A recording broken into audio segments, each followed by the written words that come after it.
All right, this is the LGBT media analysis.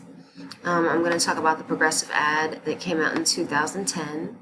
The commercial depicted two men coming into the Progressive store for an insurance quote because one of them needed to save some money. I think it's a really good example of a gay vague ad because it doesn't make it clear whether they're a couple or just friends, but the way they interact suggests they may be a couple. One of the men is also wearing a shirt with a rainbow on it. We're going to talk about the ad as far as the tenets of excellent journalism.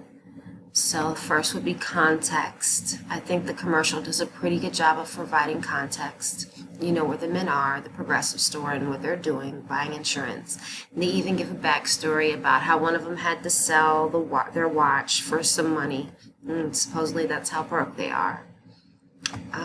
Complexity. This was Progressive's attempt to provide complexity within its ad. By alluding to the fact that the men may be gay, they were trying to show diversity within their customers, but I think they fell short. Not only was it not clear whether they were actually gay, but they were both white men. They could have at least had a multiracial couple instead.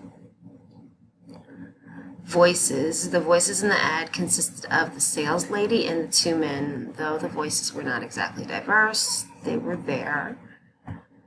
Authenticity. Because the commercial was so vague about the men's relationship, I do not believe that it was very authentic.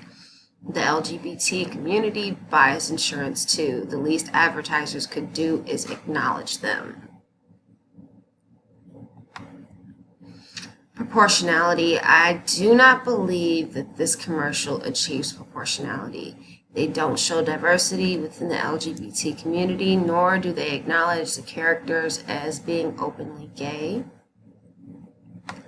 So, in conclusion, though the ad does not have the requirement to achieve excellent journalism, it is not particularly unethical.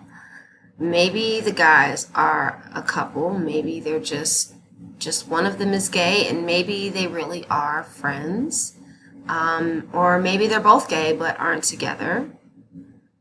But by being vague, they leave it to interpretation and thus avoid any mishaps in ethics.